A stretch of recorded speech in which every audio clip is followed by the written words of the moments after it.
Hello children, good morning. I am your Hatasvi teacher from St. Thomas School.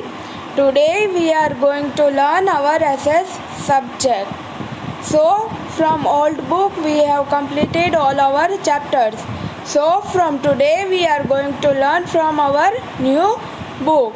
So let us learn our first unit. So name of our unit is Let's Know the History. Dear children, we have already studied this chapter in old book. So we will not see this chapter in detail, but I will explain some of the topics. Okay? So our first topic is tools and resources to know history. Chintan read in a newspaper, a 4,000-year-old city has been discovered in Kutch of Gujarat. Means Chintan read in the newspaper that in Kutch of Gujarat, some people, a 4,000-year-old city has been discovered. He was surprised. After reading this news, Chintan was surprised. How can we know that this city is 4,000 years old? Who might have been built it and how? What was the diet of people there? What type of clothes they must have been wearing? After reading this news, Chintan has so many questions in his mind that how can we know that this city is 4,000 years old? Then who might have built it? Means who have built this city and how? What was the diet of the people there? Means what type of foods they were eating? Then what type of clothes they must have been wearing? Means what types of clothes they were wearing? How can we know history? We have different tools to know history. There are many different tools to know our history. So our first topic is Tadpatra and Bhojpatra. Plum leaves and birch bark. Tadpatra means the script written on plum leaves and Bhojpatra means birch bark. Okay, we have already studied this topic, so I will just read this topic.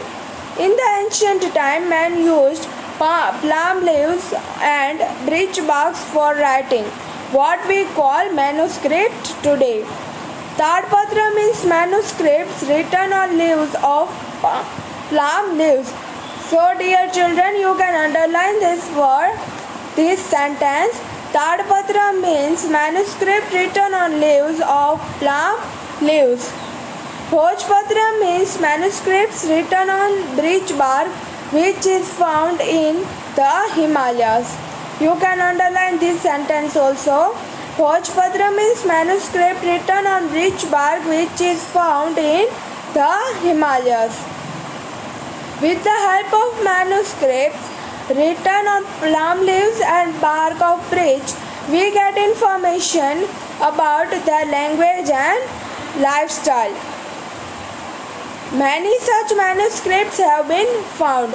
Manuscripts written on plum leaves and bark of birch gives us information about men of ancient India.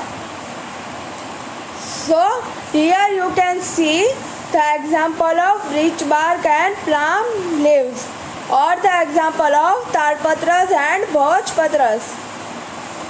Such manuscripts have been preserved in temples and monasteries.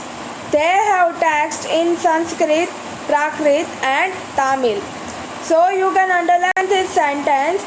They have texts in Sanskrit, Prakrit and Tamil.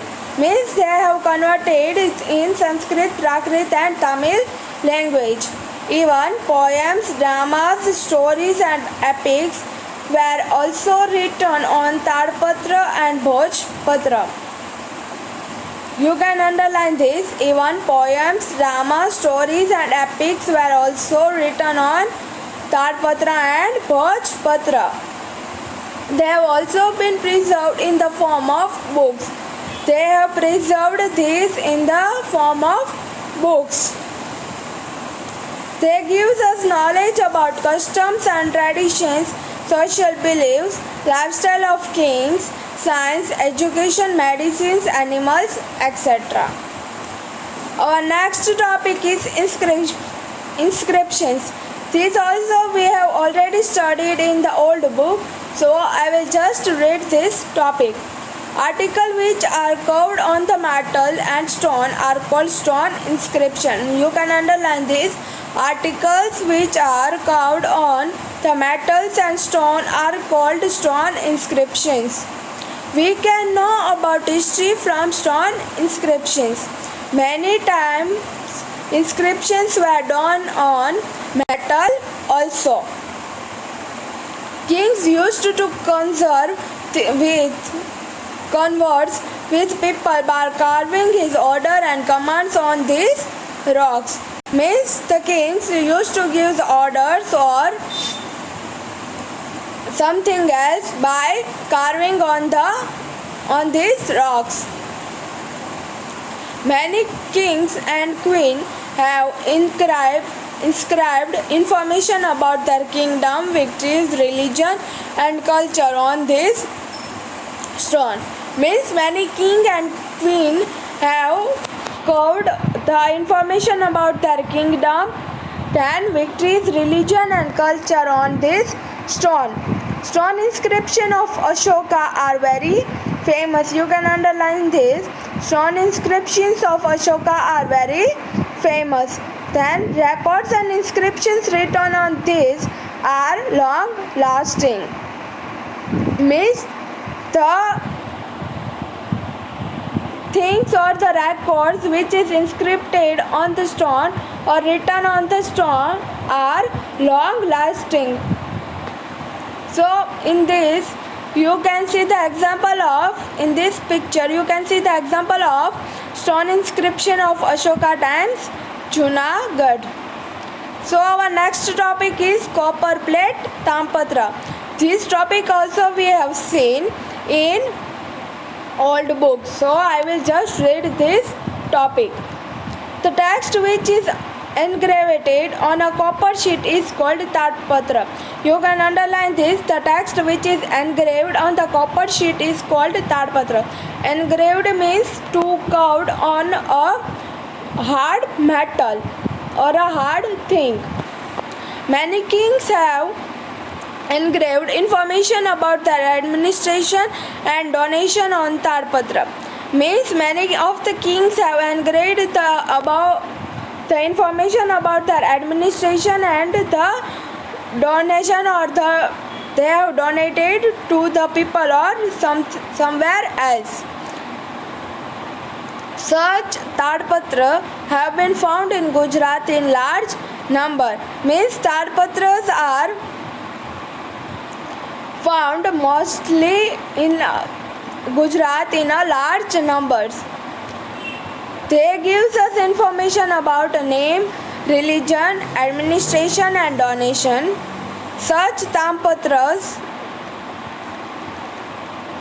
have been preserved in Hemchandra Library in Patan, LD Institution of Indology, Navrangpura, Ahmedabad, BJ Learning and Research Studies, Vidya Bhavan, Ahmedabad, Shri Mahavir Jain Aradhana Kendra, Koba, Gandhinagar.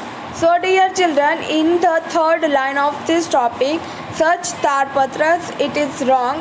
There will come Tampatras. And the text which is encarved on copper sheet is called Tatpatras. That Tatpatra will not come, there will come Tampatra. So correct it, okay? And these are the places where the Tampatras have been preserved. So dear children, rest of the unit we will see in our next video. Thank you.